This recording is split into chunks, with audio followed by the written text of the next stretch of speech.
What's up, everyone? My name is Omar Thiongane, and we're back with another video. So today, this is a back, rear delts, and forearms. We only did about one exercise, I think, 1 to 2 exercises for forearms, and then one for rear delts. Most of it was just back, so it's pretty much a back day. And so we started with lats, starting with lat pull downs, but we did it with the reverse grip, so supinated. And pretty much we did about 3 sets. First set, sort of a warm up. Second set went a little heavier, and then for the third set, which is you guys seeing right now, just went straight to failure. So this is his set. As he was doing the movement, I was telling him, hey, try to stay a little bit vertical and move out as you come in, but I guess he was too focused on pulling the weight, so he didn't probably hear me well. And then from there, so we moved on to the next workout, which was a close bar lat pull down. So pretty much just the target. I feel most of the time when I do this, I can feel it on the lats, but I also feel it a lot on my traps. So I kind of like to do it just to, the traps is kind of, I usually hit it for shrugs on my shoulder days, but it's part of the back, so why not, do something that targets that. So that's what I do. Something for this one, we did about 2 sets because now we already warmed.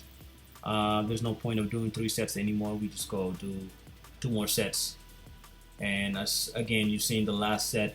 So I try to go as heavy as I can and try to go any range of 6 to 10 reps to finish it out. And when you actually, I was explaining to him that when you actually assisting somebody or spotting them, what you want to do is actually push down, because when you get to the point where you're actually close to failure, you can pull as hard as you can. The weight is not going to go down, and if those extra reps will actually benefit you because it will actually take you to failure. So it's good to actually just use it if you have the chance, or if you're working out with a partner. If you don't by yourself, pretty much, I mean, you're gonna just have to rely on partial reps, which are pretty much identical with those. But with a partner, you're able to go down a little more. So next workout, we went to seated rows, and we're doing it with the close grip. And pretty much, I noticed I have been getting a lot stronger in here, and I have been trying to change it up too a little bit. Try to bring my elbows a lot pulled out. Try to get my elbows behind my back. And then something too that is useful is try to hold the weight. I mean, when you pull, stretch and pull. When you pull, hold it for 1 to 2 seconds, and then go and stretch again before you pull it back to your stomach, right? So stretch and then the contract. When you get to the contracting position, make sure you try to hold it for 1 to 2 seconds. But sometimes you forget. But I try to do that sometimes when I'm not rushing. And this is his set. Something else I was telling him too is, hey, pretend that your traps are kind of pinching my hand, so he can understand what he's actually trying to accomplish instead of just pulling the weight. Because a lot of people just pull the weight, right? There's a goal that we're chasing, which is to get the muscles to contract, right? By taking the elbows behind our back. So from there, we went to the next workout. This is one arm dumbbell rows.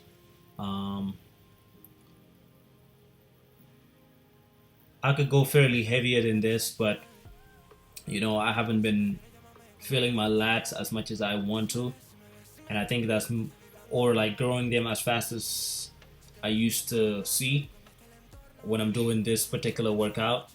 My lats just used to grow just extremely fast, but I think it's because I'm not eating enough. So we have been just on a maintenance space, and this I'm speaking about this right now, recording this video or the voiceover on the fourth week. So I just did a lot of shopping after recording some shoulders today, which you guys will see next week. I just did a lot of shopping, so I'm gonna start measuring my foods again. You know, we gotta take this bulk a little bit serious so we can actually gain the proper weight. You know, and here too, as I was telling him, so he was upright, almost as if he's standing, and I tried to explain it to him, but this kid was so tired. he couldn't even do exactly what I was telling him. But on the left, on once he gets to his left hand, you'll see that he bends over a little more. But yeah, so you wanna, I kind of do it like how Dorian Yates do it, where he kind of stays upright a little bit, but the way he was doing it was just a little bit too high. You want to do it more like the way I did it, hunch over a little bit down, so you get almost, your back is almost more what's it called? A little bit between horizontal and a little bit vertical, but not to a point. Mostly horizontal, right? So that's where you want it to get the most out of it.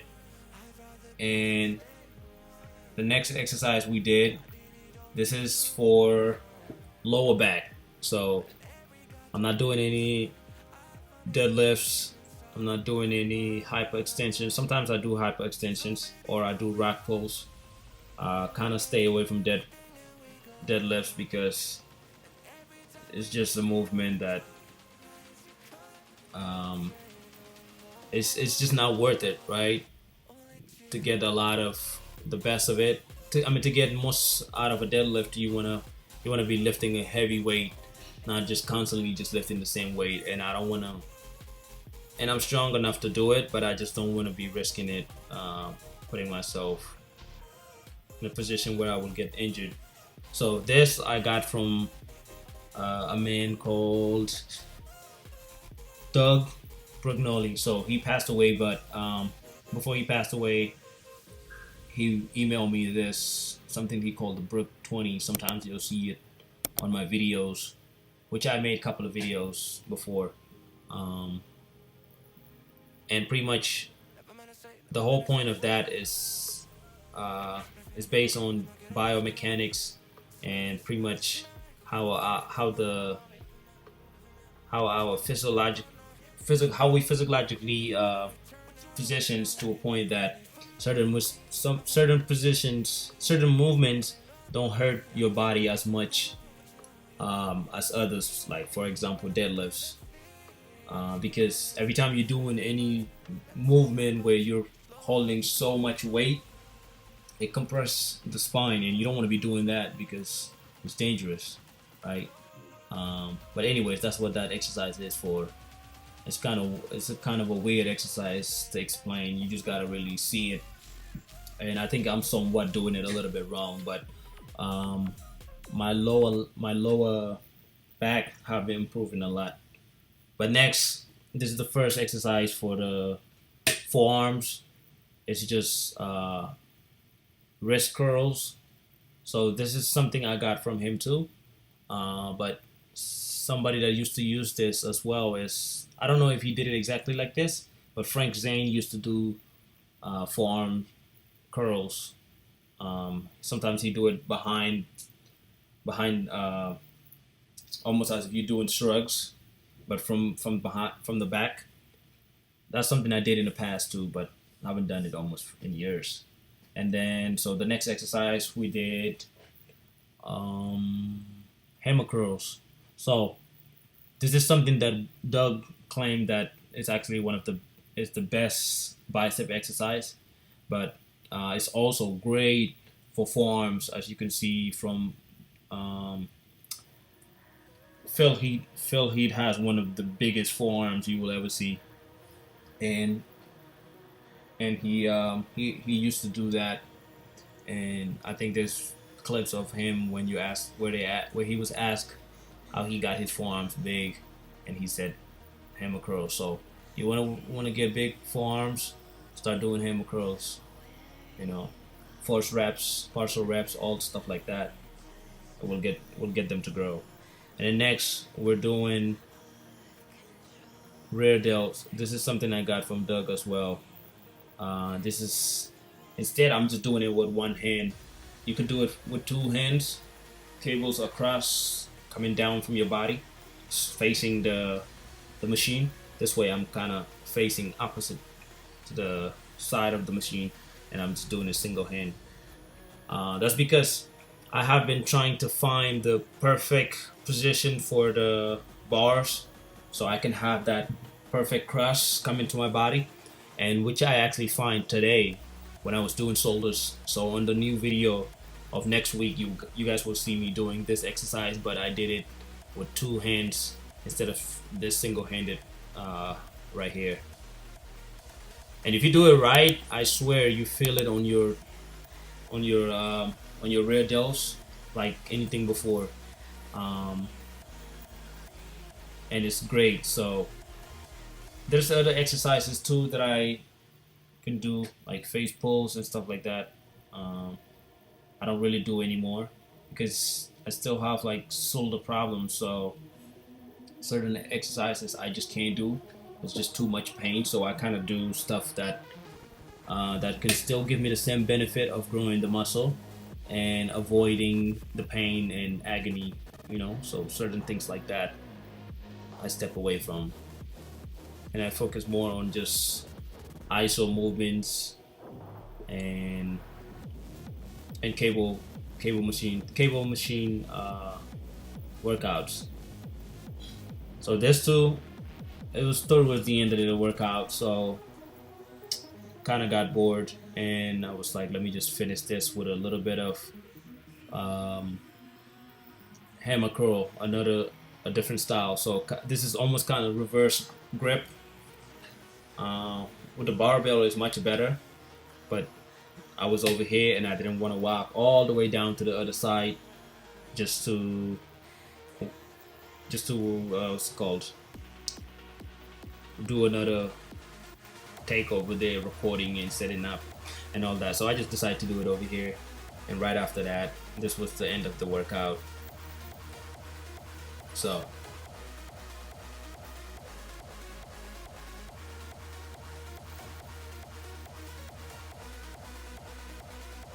and another thing too, I don't like being at the gym too long, because the minute you get bored or the minute that you just lose energy, right?